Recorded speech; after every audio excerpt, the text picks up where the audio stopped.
Hi everybody, I'm Jens Johansson, founder of J2 Building Consultants. Today's video series is on choosing competent leaders for your construction project.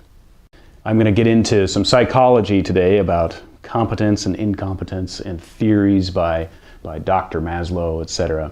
So bear with me as we go through kind of a complicated project here. As a little bit of a background, we spent the past 25 years helping building owners, managers, run their buildings and oversee their construction repair projects. So we help the process in the sense of leading owners and boards and engineering departments through a multitude of decisions on oftentimes multi-million-dollar repair projects. And these are tough. A lot of these decisions are unpopular. They affect the lives of residents, tenants, and everybody who uses or lives in the building.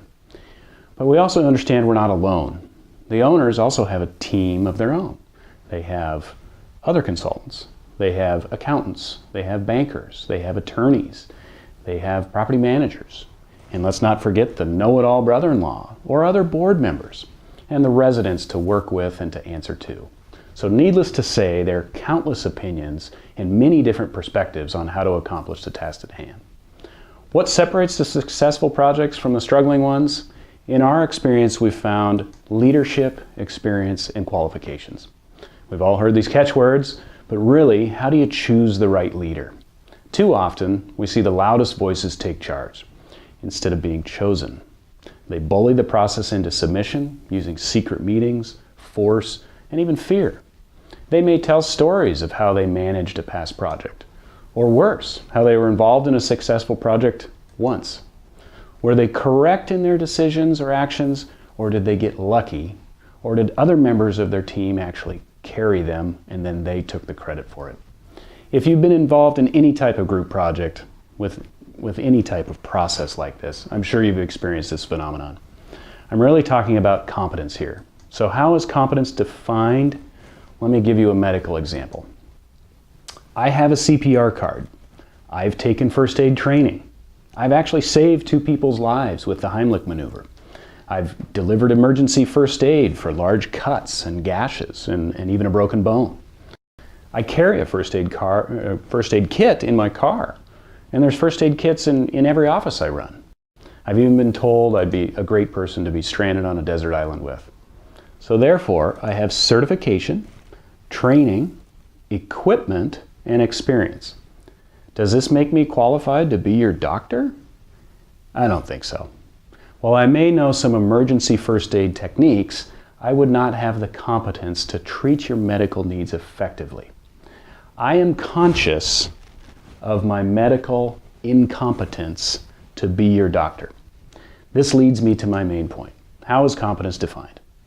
How do you find a leader that's truly competent? There are 4 stages of competence in any skill or any profession, as described by a theory attributed to Abraham Maslow. And they go like this. The first stage is unconscious incompetent. Here, the individual doesn't understand or know how to do something and doesn't necessarily recognize the difference of needing to do that. They may deny the usefulness of the skill.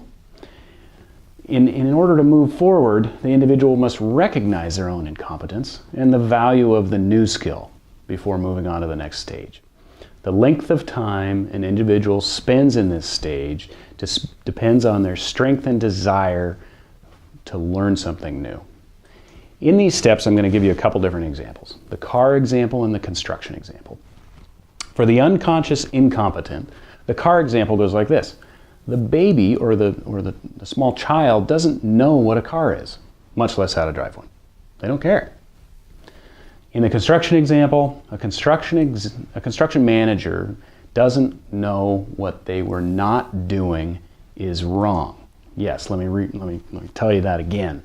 They don't know what they were not doing is wrong. What's the problem with that? They are doing nothing wrong in their mind, and therefore everything is okay, right? Not right. An example of that would be they don't know that they needed to fill out a permit, for instance. And the project fell apart. So let's move on to the next step. Conscious incompetent. Here's where a lot of us are in all sorts of experiences in life. The individual does not understand or know how to do something, and he or she does recognize that deficit, as well as the value of obtaining a new skill and addressing that deficit.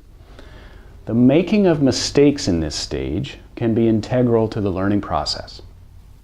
So, for instance, I know what a piano is, but I don't know how to play one. So let's go to that car example and construction example again. The car example, the teenager or the older child knows what a car is, but they don't know how to drive one. They know it's important and they know it takes them places, but they don't know how to operate it. So in a construction example, as a construction manager, they've seen something done before, but they don't know how to do it. They recognize that they need to call in a sub-consultant, for instance. So moving on to the third stage, this is the concentration stage. Conscious competent. The individual understands or knows how to do something. However, demonstrating that skill or knowledge requires a lot of concentration. It may be broken down into systematic steps, and there's heavy conscious involvement in executing the new skill. So, car example, the new driver. Obviously knows what a car is and is even licensed, but lacks key experience and judgment. What happens on a dark, rainy night when you can't see the lane dividers? How do I drive in the snow? All these things are developed over time. In the construction example, as a construction manager, they know what they should be doing, but they lack the wisdom and experience that only problems and just processes and experience can bring. So this takes us to our fourth stage, unconscious competence. This is a really fun stage that a lot of us can relate to. The individual has had so much practice with a skill that it becomes a second nature and can be performed easily. As a result, the skill can be performed while executing another task. The individual may be able to teach it to others, depending on how and when it was learned. In the car example that we could probably all relate to, the experienced driver maybe even has multiple cars. They can drive both sticks and automatics, and they can drive, drink their latte, and talk on the cell phone. And when they get home, they don't even remember what the trip was like. They did it in their sleep. In the construction example, as a construction manager, they've done countless projects. They can tell you what challenges will come next. They can steer you around key problems before they come up, and they bring your project safely in on time and under budget, while you guessed it, talking on their cell phone and drinking their coffee.